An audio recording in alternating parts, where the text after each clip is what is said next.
অনেক দিন হলো ছাদের গাছগুলোর তেমন একটা যত্ন নেওয়া হয়নি। অনেক গাছই অপুষ্টিতে ভুগছে। তাছাড়া বেশ কিছুদিন হলো বর্ষা বিদায় নিয়েছে। ছাদের সব টবের নিচেতেই অনেক মাটি জমা হয়েছে। গাছ থেকে পাতা পড়ে অনেক জায়গাতেই শ্যাওলা দেখা যায়। তাই আজ রবিবার একটু ছুটি পেয়ে ছাদ বাঁচানোর কাজে লেগে পড়লাম। প্রথমে সব গাছগুলোকে তাদের জায়গা থেকে সরিয়ে দিয়েছি। তারপর যেসব পাতা মাটি ছাদে জমা আছে তাদের একটা নিড়ানির সাহায্যে ভালো করে ঘষে ঘষে এমনভাবে তুলে ফেলবো যাতে কোনো মাটি আর ছাদে না থাকে। সারা সপ্তাহ কাজ করার পর রবিবার সবুজে ঘেরা চারিপাশ দেখতে দেখতে ছাদের কাজ করতে বেশ ভালোই লাগছে। আমার বাড়ির পাশে যে ফাঁকা মাঠটি দেখছেন, বিকালের দিকে এই মাঠের সবুজ ঘাসে বসতে যা দারুণ লাগে তা বলে বোঝানো যাবে না। বর্তমানে অনলাইনের যুগ। আমরা সবাই কম বেশি অনলাইন থেকে কিছু না কিছু কিনে থাকি। আমরা সেই সব অনলাইনের প্যাকেটগুলি যেখানে সেখানে ফেলে পরিবেশ দূষণ না করে তাতে বিভিন্ন সবজি লাগাতে পারেন। তারপর সেই সব গাছের গোড়া থেকে আগাছাগুলোকে এইভাবে ছুঁড়ে ছুঁড়ে ফেলুন। আমি বর্তমানে ফুলকপি, বেগুন,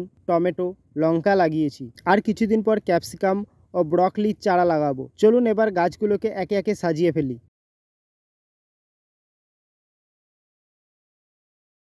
একটা গুরুত্বপূর্ণ কাজ চলে আসায় সারাদিন আর কোনো কাজ করতে পারিনি, তাই সন্ধ্যার পর ছাদে আসতে হলো। আমার এই বুগেনভিলিয়া গাছটা প্রায় 7 বছর হয়ে গেল। টবের মাটি বর্ষার জল পেয়ে সবুজ হয়ে গেছে। এই গাছটায় ভোরে ফুল আসে। যখন ফুল আসে তখন আর গাছে একটা পাতাও দেখা যায় না। এটি আরেকটি ভেরিয়েন্টের বুগেনভিলিয়া। এই দুটো গাছই ডাল থেকে নিজে চারা তৈরি করেছি। আপনাদের সাথে গাছগুলো শেয়ার করতে করতে একটু আগাছা পরিষ্কারও করা হচ্ছে।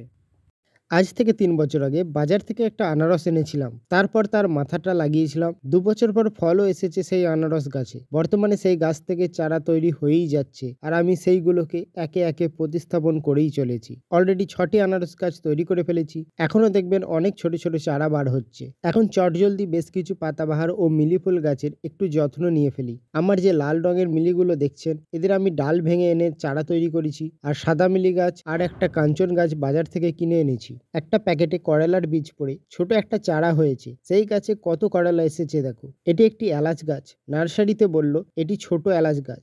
বাজারে যে হালকা সবুজ রঙের ছোট ছোট এলাচ পাওয়া যায় সেই গাছ। এই যে বেলি ফুল গাছটা দেখছেন, এটিও আমার নিজের তৈরি চারা।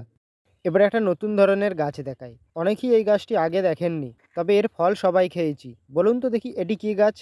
এটি হলো মৌরি গাছ। গাছটা ছাদে আপনা থেকেই হয়েছে, দেখতে সুন্দর বলে রেখে দিয়েছিলাম। আর এটা হলো মালবেরি গাছ।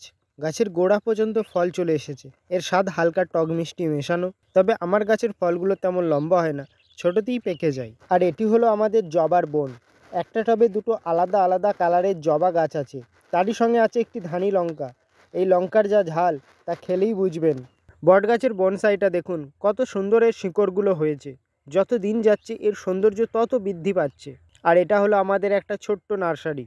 এখানে বেশ কিছু ইনডোর আউটডোর প্ল্যান্টের চারা তৈরি ও তাদের বড় করে তোলা হচ্ছে। নেক্সট যেটা সবার বাড়িতে থাকা দরকার সেটা হলো কুলেখাড়া। এরকম একটা ছোট ফলের ঝুড়িতেও খুব সহজেই কুলেখাড়া করা যায়। এর কথা কি আর বলি, এটা আমার বাগানের সব থেকে অবহেলিত গাছ। সারা দিন রাত গড়াগড়ি খায়। টবের মাটিটাও এর কপালে ঠিক মতো জোটে না। রাত অনেক হয়েছে, তাই আজ আর ভিডিও বানাতে পারছি না। অল্প কিছু কাজ আছে, শেষ করে বিদায় নিলাম। দেখা হবে আবার নতুন এক এগ্রি ব্লগে।